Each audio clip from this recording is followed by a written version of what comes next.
Ça y est, les 60 ans de Doctor Who, c'est fini. Alors ça fait longtemps que ça a été diffusé, mais c'est enfin fini sur cette chaîne. J'ai sorti ma grosse vidéo finale analyse sur les 60 ans il y a pas longtemps. J'ai aussi abordé l'adaptation de The Star Beast par rapport aux comics. N'hésitez surtout pas à aller voir ces deux vidéos si ça vous intéresse. Mais maintenant que tout ça c'est fini, c'est derrière nous, parlons de l'avenir. Et aujourd'hui plus spécifiquement, vidéo un peu théorie en fait, sur les futurs ennemis et les futurs fils rouges que Doctor Who nous réserve. Et pour ça, on va se replonger dans les 60 ans. Ouais, finalement on y revient toujours. Mais cette fois promis très légèrement, c'est juste qu'en fait, les indices et le teasing pour le futur, c'est dans les 4 épisodes qu'on a eu, donc les 60 ans et l'épisode spécial Noël. Donc on va devoir en parler, mais c'est surtout pour parler de ces sujets précis. Donc vous inquiétez pas, on va pas faire redite avec tout ce qu'on a dit avant. Parce que globalement, il y a certains trucs que j'ai déjà abordé un peu sur la chaîne, mais la plupart des choses, je les ai évitées jusqu'à présent justement pour cette vidéo. Globalement, dans cette vidéo, on va se poser beaucoup de questions et avoir très peu de réponses. Let's go! Mais du coup, bien évidemment, attention, spoiler de ces 4 épisodes, si vous les avez pas vus, les 4 spéciaux de 2023, ils sont disponibles notamment en dehors de la Grande-Bretagne sur Disney+.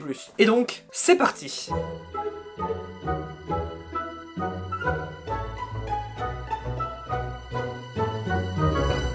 Donc comment je vais procéder? Je vais vous parler des personnages un par un, et quand il y a des concepts ou d'autres personnages rattachés à ce personnage, je l'aborderai à ce moment-là. C'est pas hyper clair, mais vous allez très vite comprendre. Commençons par le Vlinx. Oui, vous vous rappelez ce robot chez Unit qui a créé le Zidex, qui empêchait les humains d'être affectés par le Giggle. Vous savez, ce robot dont personne ne parle. Déjà, sachez que apparemment c'est un alien qui est arrivé à Unit pour y travailler. Ce n'est pas un robot créé par Unit. Alors quand je dis apparemment, c'est parce que c'est des infos qu'on a eues soit avec les behind the scenes, les making of, soit avec les novélisations de ces 4 épisodes, soit par les scripts qui ont été diffusés il y a pas longtemps par la BBC, pareil de ces 4 épisodes. Mais dans ces 3 cas, j'ai pas vérifié l'info par moi-même, a priori c'est vrai, mais vu que j'ai pas vérifié, voilà, apparemment. Je vous dis, si vous voulez vérifier par vous-même, c'est ces 3 sources-là. Par contre, on sait de par le Doctor Who Magazine, et du coup là, j'ai l'info, qu'on le reverra dans d'autres épisodes. C'est prévu, c'est les concepteurs du robot dans la vraie vie qui le disent, qu'ils ont dû faire des sortes de modifications pour quelque chose qu'il va faire plus tard. Donc c'est officiel. Et pour l'instant, il est gentil. Mais jusqu'à quand, ça on sait pas. Alors pourquoi je dis ça? Notamment parce que depuis qu'il est là, Unit utilise Triad. Un autre des mystères que je vais vous présenter aujourd'hui. Alors on sait pas vraiment si c'est pile quand il est arrivé qu'ils ont commencé à l'utiliser, parce qu'on n'a ni vu son arrivée, ni vu la première fois qu'ils utilisent Triad. Mais globalement, la dernière fois qu'on a vu Unit, il y a un épisode, il n'y avait pas ces 2 éléments. Maintenant, il y a ces 2 éléments. Et Triad, on sait pas vraiment ce que c'est. Ça a l'air d'être un système informatique que Unit utilise du coup dans l'épisode The Giggle. Il y a aussi une pub pour Triad sur le bus dans l'épisode spécial Noël. Et même si on n'en sait pas beaucoup plus, grâce à ces 2 infos, ça nous apprend pas mal de choses. Parce que Triad, c'est aussi bien un truc utilisé par des professionnels, je veux dire Unit, c'est pas n'importe qui, c'est une organisation militaire, mais apparemment ça peut aussi être utilisé par n'importe quel civil, sinon ils mettraient pas des pubs sur les bus. Donc c'est quelque chose vraiment à grande échelle. Est-ce que ça aussi c'est créé par le Vlinx? Je ne sais pas, peut-être, j'y crois pas, à vrai dire, parce que je pense vraiment que le Vlinx est gentil et je pense que Triad ne l'est pas. Mais peut-être que je me plante, peut-être que c'est l'inverse, peut-être que c'est pas du tout ça, mais disons que j'ai trop vu de choses comme ça dans Doctor Who pour avoir confiance en Triad. Ok, jusqu'à présent, le mystère est assez calme en soi. Mais là, on va plonger directement dans le what the fuck avec Susan Twist. Ce nom ne vous dit peut-être rien car il s'agit du nom de l'actrice qui joue Mrs. Merridew dans Wild Blue Yonder. Mrs. Merridew, c'est la personne qui est avec Newton dans l'intro. Jusqu'ici, tout va bien. Sauf que dans The Church on Ruby Road, une actrice qui lui ressemble comme 2 gouttes d'eau peut être aperçue au concert de Ruby, et elle leur parle même, genre elle a un petit rôle un peu important quand même, elle a 2-3 phrases, mais vu qu'elle n'est pas créditée dans le générique, on ne sait pas si c'est aussi Susan Twist, mais bon, elle lui ressemble vraiment. Et du coup, c'est bizarre, la même actrice qui joue 2 rôles différents, alors dans Doctor Who c'est assez courant, mais c'est quand même très bizarre, surtout quand le 2e rôle n'est pas crédité. Petite info de dernière minute d'ailleurs, il y a plein de scripts qui ont été diffusés par la BBC, autour de Doctor Who, il y a aussi du Sarah Jane Adventure, il y a vraiment plein de scripts qui ont été rendus publics, et notamment du coup les 60 ans et l'épisode spécial Noël. Et dans l'épisode spécial Noël, au moment où la présumée Susan Twist apparaît, il y a écrit une phrase qui dit que c'est la même actrice qui jouait Mrs. Merridew, donc c'est officiel, c'est Susan Twist, mais surtout qu'on va la revoir dans d'autres épisodes. Et là du coup, c'est incroyable pour ce que je vais dire juste après dans ma théorie, parce que du coup, il n'y a plus aucun doute, c'est important. C'est pas juste un hasard si la même actrice apparaît 2 fois, dans 2 épisodes et 2 époques qui n'ont rien à voir. Et c'est vrai que sa première apparition dans l'intro de Wild Blue Yonder, c'est une scène vachement importante, parce que c'est la scène qui lance Maviti, qui lance le running gag de Maviti. Encore un autre fil rouge. Pour rappel, le mot gravity a été changé pour Maviti, donc en français, gravité pour Maviti. Mavité. Ça a été changé parce que Donna a fait une blague sur la gravité à Newton, bref, timey-wimey et tout ça. L'important c'est que depuis ce moment, le mot gravité a été changé pour Mavité dans toute la série. Quand le 15e docteur parle de gravité à Ruby, il emploie le mot Mavité. Quand le 14e se trompe et dit gravité à Donna, Donna ne comprend pas. Donc tout le monde est affecté, même Donna qui était présente pourtant, sauf le docteur. Donc déjà, super running gag, j'adore, le principe est trop bien. En plus, ils l'ont changé vraiment partout, hein, sur les réseaux et tout ça, c'est incroyable, ils vont au bout. Mais surtout, à mon avis, et surtout à l'avis de tout le monde en fait, c'est pas juste une blague, et ça va vraiment servir dans l'histoire. Comment? Je sais pas, il y a plein de possibilités. Le plus logique, ça serait que quelqu'un d'autre ne soit pas affecté par ce changement et se plante à un moment et dit gravité. Et du coup, si on prend cette théorie-là, peut-être que cette personne sera Susan Twist, étant donné qu'elle était là au moment où gravité a été changée. Et c'est peut-être un autre rôle pour Susan Twist, mais on y revient à la fin de la vidéo. D'abord, parlons de Ruby Sunday, la nouvelle compagnon du docteur qui est beaucoup trop mystérieuse. En fait, il y a beaucoup trop de mystères autour d'elle, parce qu'elle a été adoptée, elle a été laissée à une église quand elle était bébé, et elle ne sait pas qui sont ses parents biologiques. Et on ne sait pas non plus qui l'a laissée à l'église. C'est sûrement sa mère, mais on sait même pas ça en fait, ça se trouve c'est quelqu'un d'autre. Moi, ma plus grosse théorie, c'est que la personne qui l'amène à l'église, c'est elle-même. Je sais pas, j'ai vraiment ce feeling là, mais ça explique pas qui sont ses parents, comment elle est arrivée là. Donc peut-être qu'on va avoir un reveal en 2 temps, que genre à la fin d'une saison on va apprendre que c'était elle qui s'était amenée elle-même, et qu'à la fin d'un autre épisode on apprendra qui sont ses vrais parents, ou d'où elle vient, peut-être qu'elle n'a pas de parents. Moi j'aimerais beaucoup que son origine soit du futur, du passé, ou d'une autre planète carrément, parce que ça permettrait d'avoir une compagnon qui vient pas du présent, ce qui changerait un peu, parce que dans les classiques il y en avait beaucoup, là dans les new il y en a pas, mais en même temps elle reste du présent parce que elle croit être du présent, et du coup ça permet quand même de s'identifier, de comprendre l'univers à travers ses yeux, ce à quoi servent les compagnons. Mais c'est pas fini avec les mystères autour de Ruby, parce que sa voisine, Mrs. Flood, aussi est très mystérieuse. Il y a trop de choses à son propos. Son changement de comportement en plein milieu de l'épisode, le fait qu'elle connaisse le Tardis, qu'elle a l'air d'en savoir beaucoup trop, notamment ce qui pourrait arriver à Ruby, je sais pas, elle lui dit bonne chance, on dirait qu'elle sait déjà ce qui va lui arriver, et surtout, elle brise le 4e mur, ce qui est vraiment rare dans Doctor Who. Et une autre chose, il me semble, parce que ça fait assez longtemps, quand les actrices pour la mère de Ruby et Mrs. Flood ont été annoncées, elles étaient devant des portes bleues, qui sont juste les portes de leur maison. Mais RTD avait dit que les portes bleues avaient un secret, qu'il y avait quelque chose derrière, qu'il fallait trouver c'était quoi la signification. Bon, porte bleue, ça veut dire Tardis,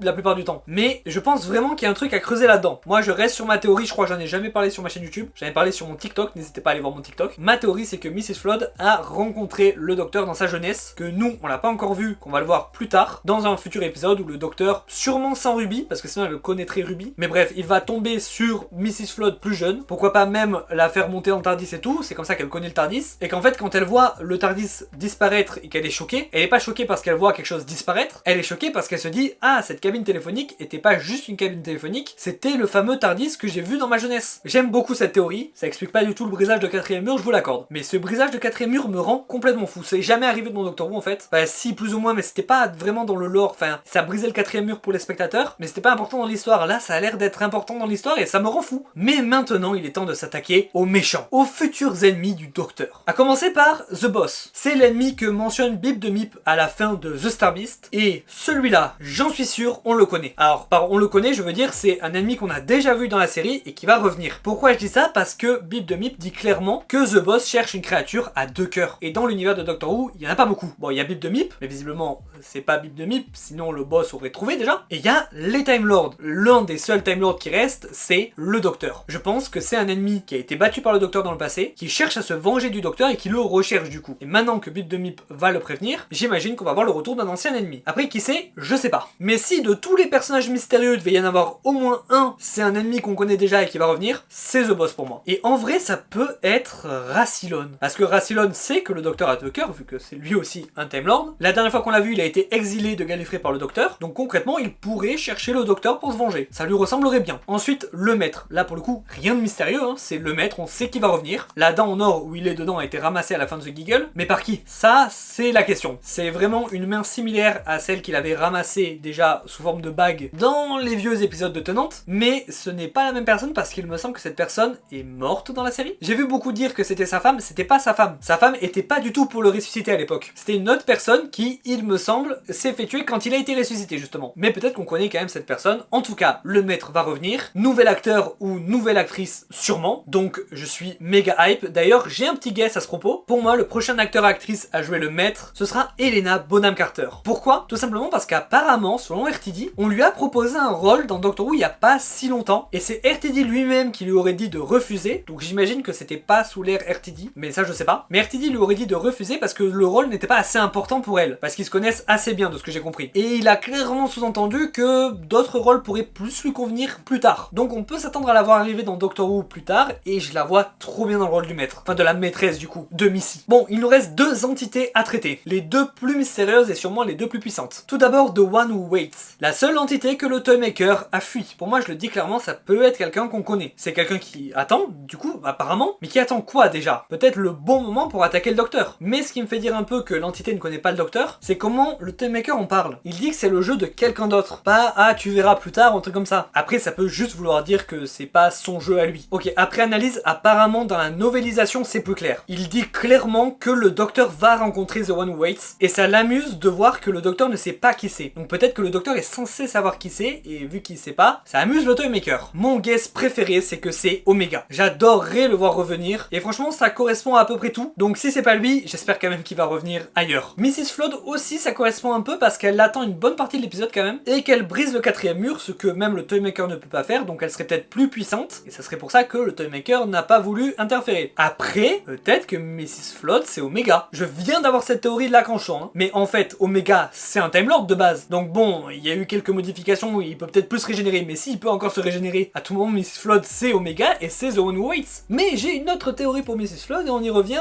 maintenant en fait. Avec la dernière entité, ou plutôt les dernières entités, les légions du Toymaker. Ça me hype de fou. Quand le Toymaker a été battu, il a dit que ces légions arrivaient. Des légions, ça veut dire qu'il y en a pas mal. Donc on peut s'attendre à avoir plusieurs ennemis, pourquoi pas pour plusieurs épisodes. Et a priori, on peut s'attendre à des êtres un peu surnaturels avec des pouvoirs hors de notre logique et qui peuvent arriver plus ou moins à n'importe quel moment, à n'importe quel endroit. Ils sont pas trop bridés par le temps et l'espace. En tout cas, si on se base sur ce que peut faire le Toymaker. Comme les gobelins finalement de l'épisode spécial Noël, qui ont un concept de science totalement différent de la nôtre, avec le principe de hasard, de chance et de malchance. Ils peuvent passer d'une époque à l'autre en une fraction de seconde, et ce sont des mythes qui sont pas censés exister. Tout comme la bigénération et le Toymaker d'ailleurs. Parce que c'est vrai que je suis pas trop revenu dessus, mais la bigénération, le 15e docteur dit clairement que c'est un mythe qui n'est pas censé exister. Peut-être que c'est lié un peu à tout ça. Parce que franchement là, en peu d'épisodes, il y a quand même beaucoup de choses qui sont des mythes qui sont pas censés exister. Et apparemment, dans la novélisation de Church and Ruby Road, le docteur émet l'hypothèse que les gobelins font partie des légions du Toymaker, mais il en est pas vraiment sûr. Et à vrai dire, je pense que peut-être, mais qu'il y a plus. S'ils font partie des légions, c'est juste des sbires, qui sont les généraux finalement. Le personnage de Jinx Monsoon, j'y crois à 100%. Mais on n'en sait pas beaucoup sur ce personnage, donc je peux pas trop en dire plus. Mais le perso a l'air puissant, charismatique, méchant, et surtout mystérieux. Mais en fait, est-ce que les légions du Toymaker, ce serait pas tout simplement les gobelins, le personnage de Jinx Monsoon, Susan Twist, qui peut être à deux époques à la fois, voire plus en fait dans la suite, et surtout dans des scènes très importantes, Mrs. Flood, qui une fois avoir repéré le Tardis, reste à regarder ce qui se passe et brise le quatrième mur, et on dirait aussi un peu qu'elle place ses pions en disant à Ruby d'aller voir le docteur. La main qui ramasse la dent du maître, que j'ai pas précisé d'ailleurs, mais cette main, là où elle est physiquement, elle est au-dessus du vide, hein, ils sont en haut de la tour. Donc potentiellement, il y a des pouvoirs magiques là-dedans aussi, donc légion du Toymaker. Surtout qu'on oublie aussi que cette dent, il y a le maître dedans certes, mais c'est surtout la dent du Toymaker. Et si ça servait à ramener le maître et le Toymaker, et que quand le maître revenait, du coup il ferait partie des légions du Toymaker. Et pour finir, Ruby. Et si Ruby Sunday faisait partie des légions du Toymaker sans même le savoir, parce que pour elle, elle est humaine et tout ça, mais en fait ce serait un bébé laissé par un membre des légions du Toymaker. Ce serait incroyable. J'ai vraiment lié tout le monde aux légions du Toymaker, ça me hype trop. C'est sûr que tout le monde n'est pas lié, mais il y a peut-être du vrai dans ce que j'ai dit. Pour finir, ça fait tellement plaisir de réavoir autant de théories, de retrouver des mystères long terme où on peut théoriser, des fils rouges placés longtemps à l'avance, parce que là il y a des choses qui nous ont été présentées, je suis sûr que ça sera plus développé dans 3 saisons. Pour l'instant on a eu que 4 épisodes, et en 4 épisodes il y a tellement. La première saison devrait avoir encore plus de questions, plus de mystères, vu qu'il y a 8 épisodes, 9 en comptant le spécial Noël. Mais bon, surtout j'espère que la saison 1 va répondre aussi à certaines questions, parce que si c'est la saison 4 genre qui répond à toutes les questions, c'est relou. Je pense que ça va être un peu étalé. En tout cas, n'hésitez pas à me dire en commentaire ce que vous pensez des théories, et surtout à me dire vos théories, ça m'intéresse beaucoup. Vous pouvez aussi liker, commenter, vous abonner, ça m'aide beaucoup. Moi je vous dis à la semaine prochaine pour une prochaine vidéo. Jusqu'à là, portez-vous bien et regardez Doctor Who. Salut!